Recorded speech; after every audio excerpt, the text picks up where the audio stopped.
कमाल का देश है साहब। पिज्जा इस देश में 30 मिनट में घर पे आता है। 30 मिनट में नहीं आया तो पैसे वापस कर देते हैं। आप पुलिस वालों को बुला के देखिए।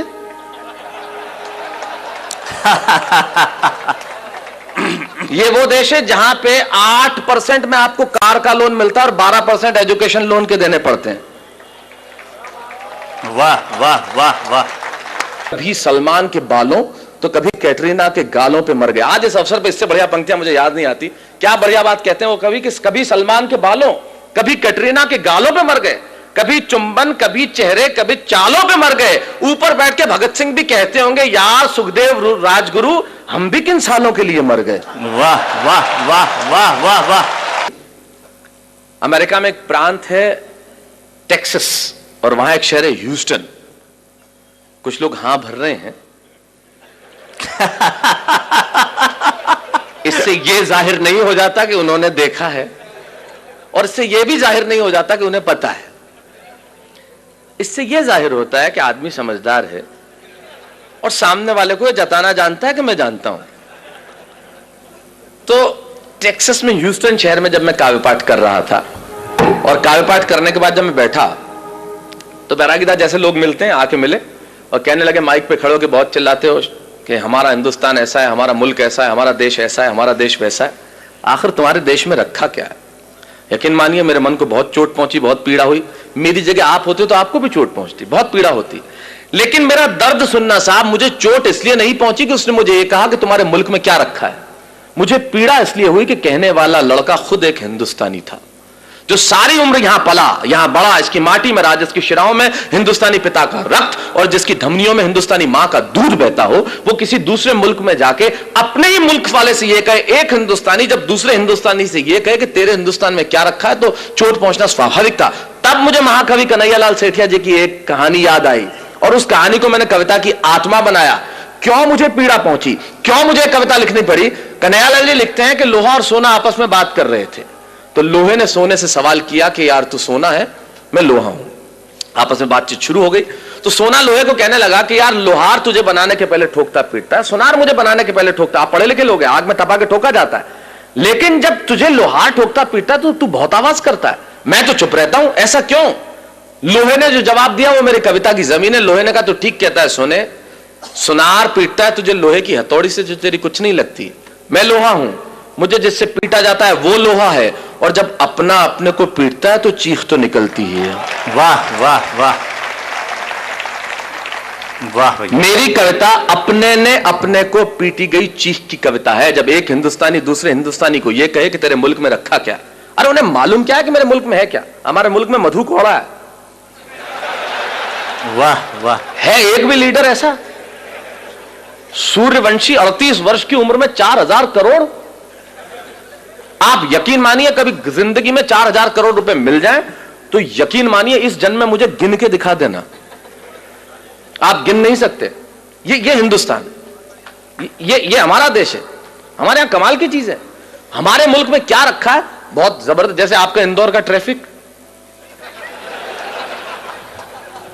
मैं अभी एयरपोर्ट से आ रहा, राजवाड़ा के आगे मेरी कार के आगे आदमी हाथ साइकिल पे यूं किया फिर यूं कर दिया।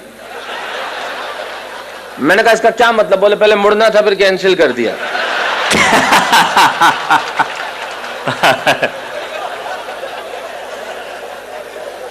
अब कर लो, आप क्या कर लो, ये अपने इंडिया में ही हो सकता है।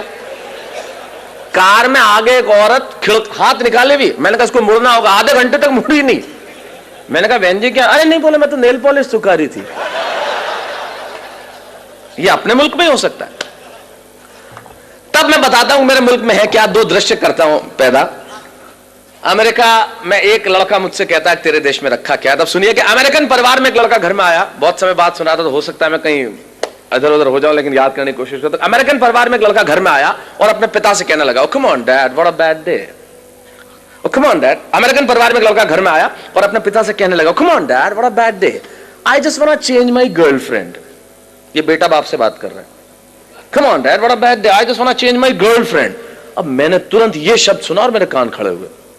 मैंने कहा सुनो, काम की बात चल रही है। मैं रेगिस्तान का निवासी, वैसे ही सूखाग्रस्त इलाका, तो ऐसे शब्द सुनने में बड़ा अच्छा लगता है। Come on, Dad, what a bad day. I just want to change my girlfriend. पिता बोले okay, okay, don't get tense. Just think she was a nonsense and change it. और मैंने कहा गजब का बाप है, कितना सपोर्टिव फादर, अपने बेटे को खुद कह रहा है कि सारी चिंताएं हटा, और दूसरी लड़की। मैं आपके जनरल नॉलेज को प्रणाम करना चाहता हूं, और जिस भाषा की अशोक भाई साहब बात कर रहे थे, हिंदी साहित्य आपका बरसों तक ऋणी रहेगा। आपने जो शब्द सौंपा है, समवेत स्वर में सैकड़ों लोगों ने जो एक साथ कहा है, पटा।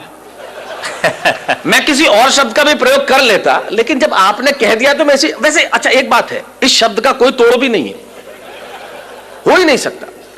जो परिश्रम, जो मेहनत, जो पसीना पटाने में है, वो किसी और शब्द में आए। आप पटाने में मतलब आप प्रक्रिया नहीं समझे, मैं शब्द की बात कर रहा हूं, वो किसी और शब्द में आ ही नहीं सकती। मैंने अंग्रेजों को कहा तुम हमारा क्या खा के मुकाबला करोगे बताओ, तुमने हमारी जोड़ के शब्द ले आओ बस। बोले क्यों? मैंने कहा तुम चेहरे को अंग्रेजी में क्या कहते हो? बोले फेस। मैंने कहा थोबड़े को बताओ। बोले पत्नी को अंग्रेजी में क्या कहते हो? बोले वाइफ। मैंने कहा लुगाई। मैंने कहा तुम मुकाबला कर ले बस हमारा, कहीं से मुकाबला करके बता दे कि तू क्या करता है। मैंने कहा तुम्हारा किसी से मतलब तुम्हारा किसी से मोहब्बत हो जाए तो क्या बोलते? बोले अफेयर। मैंने कहा लफड़ा। बोल। मैंने कहा तुम अगर कुछ पियोगे तो क्या बोलोगे? बोले आई विल ड्रिंक लस्सी। मैंने कहा जा इंदौर में, बोले एक गिलास लस्सी हेड़ ले। तेरा बाप नहीं ला सकता है शब्द, हमारा मुकाबला कर सकता है क्या? कर ही नहीं सकता। फिर मैंने कहा हमारी पत्नी रोज उठ के हमसे एक वाक्य बोलती है तो उसका अंग्रेजी में अनुवाद कर दे, मैं गुलाम हो जाऊंगा तेरा। बोले क्या बोलती है? मैंने कहा बोलती है तुमसे शादी करके तो मैंने करम ठोक लिए हैं। मैंने कहा ला करम और ठोक, तेरा बाप अंग्रेजी में नहीं ला सकता करम और ठोक। मैं चाहता हूं हमारी हिंदी भाषा के सम्मान में एक बार जो अद्भुत भाषा है, वाह वाह वाह वाह वाह, स्वागत है स्वागत है स्वागत। कर ले कोई मुकाबला, हमारा क्या करेगा? बोले पत्नियां ऐसे बोलती है। मैंने कहा इससे ज्यादा बोलती हैं। मैं अपनी पत्नी को गोवा घुमाने के लिए ले गया तो कहीं था नहीं, चर्च में ले गए, उसने श्रद्धा के मारे ईसा मसीह के पांव छू लिए। मैंने कहा तू मेरे तो नहीं छूती। बोले तू भी लटक जा। मैंने कहा तू तो अनुवाद करके बता दे इसका। हमारी ट्रकों के पीछे लिखा रहता है ट्रक नहीं है मेरे जिगर का फूल है, और माल उतना ही भरूंगा जितना गवर्नमेंट का रूल है। मैंने कहा कर जिगर के फूल का ट्रांसलेशन, क्या लिखेगा? Flower of liver. और मैंने कहा तुम्हारी भाषा का जो हम इस्तेमाल करते हैं वो तो किसी का बाप नहीं कर सकता। मैंने कहा इंदौर, मैं इंदौर इतना आता हूं कि मैं तो लगभग, इंदौर मेरा बहुत प्रिय शहर है, और मैं बता दूं मुझे इतना मजा आता है, यहां की भाषा कमाल की है साहब। मेरा एक मित्र अपने ही मित्र के घर गया तो उधर से निकला वापस, मतलब किधर गए? बोले यार मैं इधर से निकल रहा था, मैंने सोचा तुम तो कहीं बाहर गए हुए, तो सोचा भाभी जी को टच करता चलूं।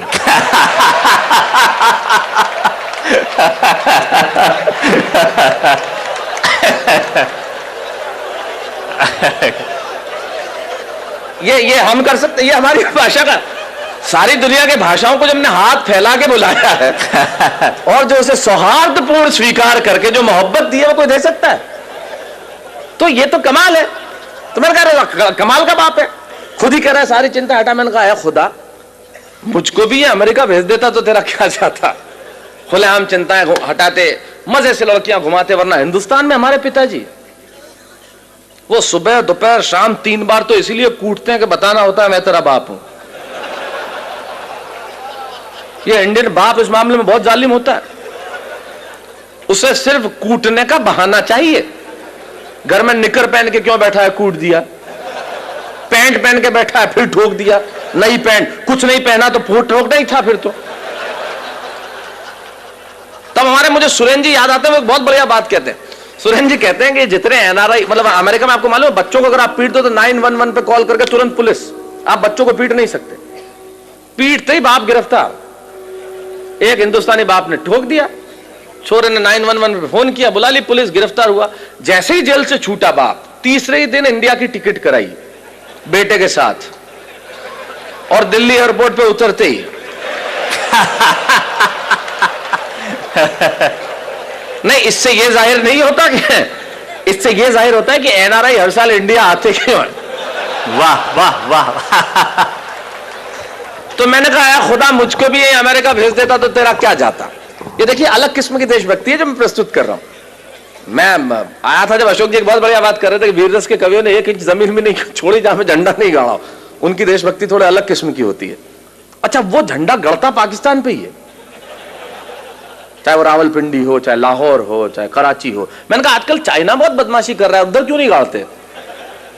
तो यार उधर के बोले शहरों के नाम ही याद नहीं है, गाड़े तो बढ़िया है, बढ़िया है क्षितिज भाई, वाह वाह वाह। अच्छा, एक आध शहर का नाम याद हो गया तो उसमें तालियां नहीं बजती। बोले अब के तिरंगा फहराएंगे हम गोंगजाऊ पे। तो गोंगजाऊ वो मजा नहीं देता ना जो लाहौर देता है। तो ये अलग किस्म की देशभक्ति। तो मैंने कहा खुदा मुझको भी अमेरिका भेज देता तो तेरा क्या जाता। खुलेआम मजे से लड़कियां घुमाते, मजे से इधर उधर घुमाते। वरना हिंदुस्तान में हमारे पिताजी, उन्हें तो भगवान बचाए साहब, मुझे भी अमेरिका भेज देता तो मजे से जिंदगी की रंगीनी उठा। अच्छा, दूसरे अमेरिकन परिवार का और तो और भी दमदार एक लड़की आई और अपने माँ से कहने लगी, come on mom, I just want to live with that guy whom I living with for 2 years। मैंने तुरंत अनुवाद किया। मैंने कहा ये कह रही है कि उस लड़के के साथ नहीं रहूंगी जिसके साथ 2 साल से रह रही थी अकेली, वो भी बिना शादी के, 6 फुट का छोरा, नहीं कोई सहेली। अपने यहां तो पिक्चर में ऐसे डायलॉग आ जाए तो लाइट चली जाती है। और ये देश कितना एडवांस है, हम इनसे कितना पीछे, कितना नीचे। मुझे भी अमेरिका आ जाना चाहिए और जिंदगी के मजे उठाना चाहिए। अब यहां से वो बात शुरू करता हूं जिसके लिए कविता लिखी, मुझे भी अमेरिका आ जाना चाहिए और जिंदगी के मजे उठाना चाहिए। ये बात मैंने वहां रहने वाले एक बुजुर्ग जोड़े को बताई तो उन्होंने बहुत धीरे से मेरा कंधा थपथपाया। ये बात कि मुझे भी अमेरिका आ जाना चाहिए और जिंदगी के मजे उठाना चाहिए, ये बात मैंने वहां एक रहने वाले बुजुर्ग जोड़े को सुनाया तो उन्होंने बहुत धीरे से मेरा कंधा थपथपाया और कहने लगे, बेटा ये बातें, ये रोशनी, ये चमक, ये दमक लगती बहुत सच्ची हैं और लगती भी खूब अच्छी हैं। अरे तुम्हें क्या मालूम, ऊपर से हंसते हम भीतर कितना पिसते हैं, इन आंखों से आंसू रिश्ते हैं। अरे तुम्हारे मुल्क में और कुछ नहीं होगा पर वहां सच्चे रिश्ते हैं। वाह वाह वाह वाह, बहुत अच्छा, बहुत अच्छा। तुम्हारे मुल्क में वहां कुछ नहीं होगा पर ये रिश्ते हमारे मुल्क में ही हो सकते हैं मित्रों, ये रिश्ते हमारे मुल्क में ही हो सकते हैं। ये जो सम्मान की परंपरा बची है वो इसी देश में बाकी रह गई है। तब कहता हूं कि तुम्हारे मुल्क में और कुछ नहीं होगा पर वहां सच्चे रिश्ते हैं। अरे वहां बेटा शाम तक घर नहीं लौटे तो पिता को खाना नहीं भाता। और अगली पंक्ति में बात कितनी छोटी लेकिन तर्क कितना बड़ा कि वहां बेटा शाम तक घर नहीं लौटे तो पिता को खाना नहीं भाता। और इतनी तमीज तो है कि छोटा छिप जाएगा लेकिन बड़े के सामने सिगरेट नहीं पी पाता। इतनी तमीज तो है कि छोटा छिप जाएगा लेकिन बड़े के सामने सिगरेट नहीं पी पाता। और बहन बहन जब विदा होती है ना तो आंखों में आंसू सच्चे होते हैं और घर घर में पांव छूने वाले छोटे बच्चे होते हैं। मित्रों यकीन मानिए एक बात इन कवियों की उपस्थिति में कहना चाहता हूं, जो चीज हमारे पास है शायद उसके होने का एहसास हमारे पास नहीं है। मैं सिर्फ एहसास कराने के लिए आया हूं कि हमारे पास क्या है जो दुनिया के पास हो नहीं सकता। पूरी दुनिया के ग्लोब पे छोटे बड़े मिला के लगभग 183 देश हैं। छोटे बड़े कर लेंगे जो यूएनओ के सदस्य नहीं है तो 200-203 देश हैं।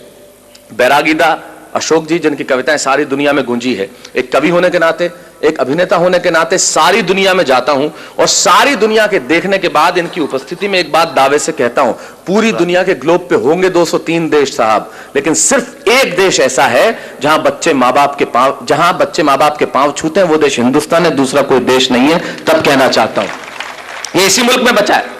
तब कहना चाहता हूं कि विदा होती है ना तो आंखों में आंसू सच्चे होते हैं और घर घर में पांव छूने वाले छोटे बच्चे होते हैं। ये बात सुन के मैं सोचने लगा कि बात में दोस्त दम है। हम तो सिर्फ हम हैं। अरे क्या नहीं है मेरे मुल्क में, भले आंखों में धुआं और चेहरों पे गुबार है, दिल्ली में लूली लंगड़ी सरकार है, जेब में कुछ पैसा उधार है, न चमक है, न दमक है, न रोशनी है, न बिल्डिंग है, न कार है। मैं सारी चीजें स्वीकार करता हूं कि मेरे देश के पास नहीं है, लेकिन यकीन मानिए अगली पंक्ति में मैंने कविता नहीं लिखी। मैंने 125 करोड़ हिंदुस्तानियों के दिलों में बसने वाले एक शब्द को उठाया, उसे कलम की नोक पर रखा और पिरोता हूं आपके सामने और दावा करता हूं कि दुनिया भर के दौलत, दुनिया भर का वैभव तराजू के 2 पलड़े लीजिए और दुनिया भर का वैभव, दुनिया भर का यश, दुनिया भर की कीर्ति, दुनिया भर की समृद्धि तराजू के एक पलड़े में रख दीजिए और तराजू के दूसरे पलड़े में मेरे देश का सिर्फ एक शब्द जो आपके घर आंगन में और आपके दिलों में, ये शब्द सुन के अगर आपकी शिराओं में कहीं हिंदुस्तान बहता हो तो यहां से लेकर वहां तक मुझे बता देना कि मेरे देश के प्यास क्या है जो पूरी दुनिया के पास हो नहीं सकता। मैंने ये नहीं लिखा कि यहां सूरज सबसे पहले उगता है, मैंने ये भी नहीं लिखा कि यहां घास की रोटी खाने वाले महाराणा प्रताप हुए, मैंने ये भी नहीं लिखा कि सिकंदर के सेनापति अपनी बेटी की डोली यहां दे जाते हैं, मैंने ये भी नहीं लिखा कि यहां पन्ना धाय स्वामी भक्ति में बेटा कटवा देती है। मैंने ये नहीं लिखा कि हाड़ी रानी शीश काट के थाली में रख देती है। मैंने ये कुछ नहीं लिखा क्योंकि ये सच हम जानते हैं। मैं तो सिर्फ एक पंक्ति कहता हूं, एक शब्द मात्र कहता हूं कि वो जो हमारे देश में बसता है दुनिया भर में हो नहीं सकता। और रख दीजिए दुनिया भर का वैभव इस शब्द के सामने और फिर बताइए कि मेरे मुल्क के पास क्या है, कि बात में दोष दम है। हम तो सिर्फ हम हैं। अरे क्या नहीं है मेरे मुल्क में, भले आंखों में धुआं और चेहरों पे गुबार है, दिल्ली में एक लूली लंगड़ी सरकार है, जेब में कुछ पैसा उधार है, न चमक है, न दमक है, न रोशनी है, न बिल्डिंग है, न कार है, पर मेरे देश में संस्कार है। वाह वाह वाह वाह वाह वाह।